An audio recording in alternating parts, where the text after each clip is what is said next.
Hello Rovers, jumpa lagi dengan saya Roundhead Rover. Kali ini saya mau bagi tips untuk menangani masalah sampah plastik di sekitar kita. Kresek, plastik bening, dan karet ini saya bisa share lagi ke tukang sayur langganan.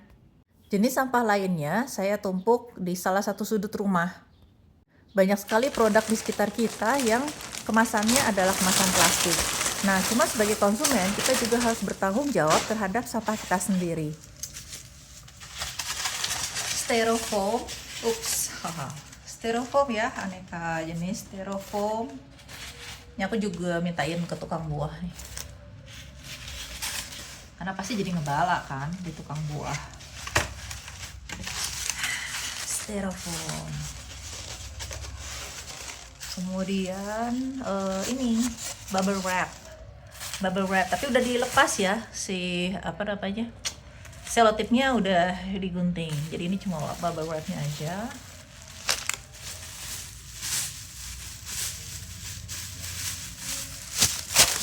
Kemudian bungkus-bungkus mie instan.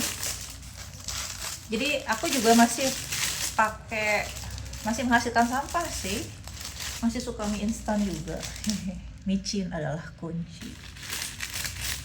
Tahil mie instan.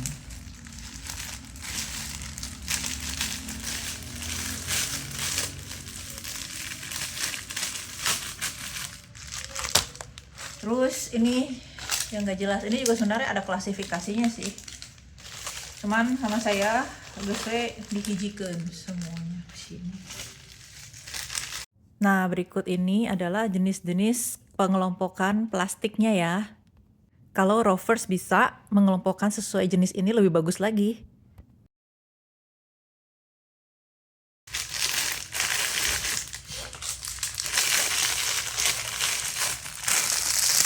Nah, ini guys, low value plastik, ini styrofoamnya masuk sini.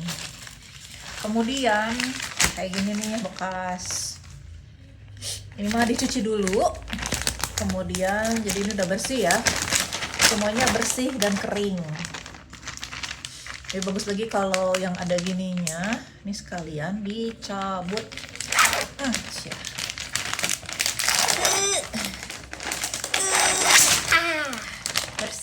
Nah, ini mantap nih.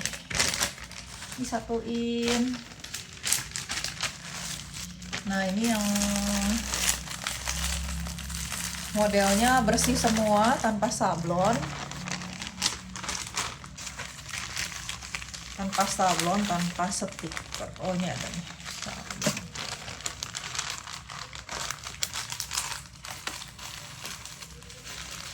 Ini plastik putihan ya, jadi yang nggak disablon.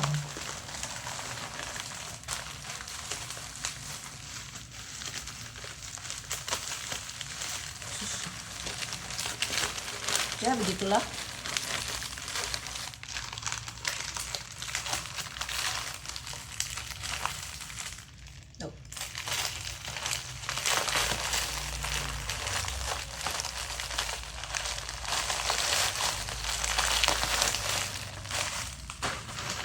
Nah ini tadi kan yang ini semua low value sih. Kalau ini sekalian kesini.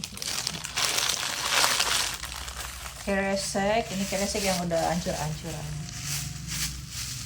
Sudah robek. Mana robek?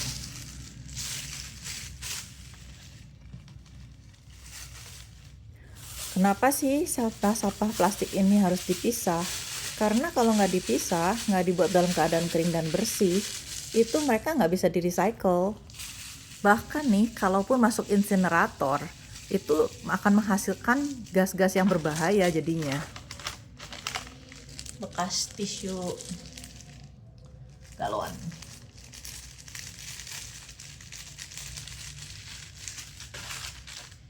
Nah, kemudian ini yang bersablon.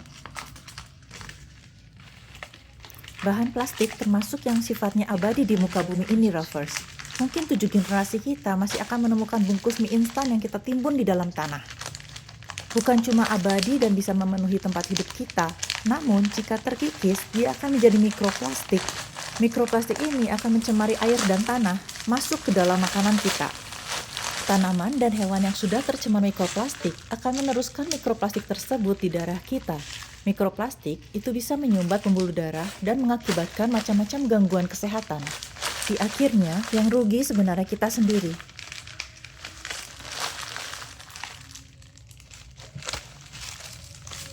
Jadi begitu ya cara ngurus sampah kita versi aku. Nah, kalau udah gini disetor ke bank sampah. Ribet nggak? Ribet.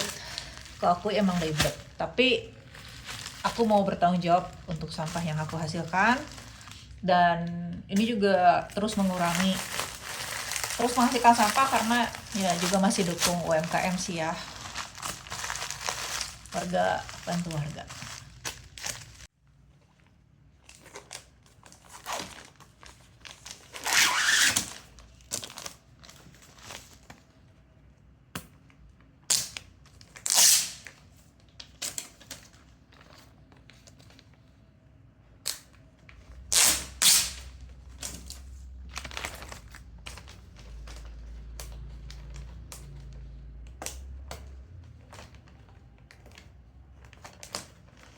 Jadi ini sampah plastikku 3 bulan.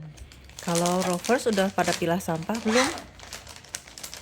Yang udah mulai pilah sampah, wes kamu keren. Buat yang belum mulai, yuk mulai. Mari kita berusaha sama-sama untuk menjadikan bumi ini masih nyaman dan aman untuk dihuni anak cucu kita kelak. Nah, ini untuk sampah residu yang nanti ke TPA. Kemudian ini sampah B3, tempat buangnya khusus ya, nggak boleh ke TPA. Sampah logam seperti ini bisa setor ke bank sampah.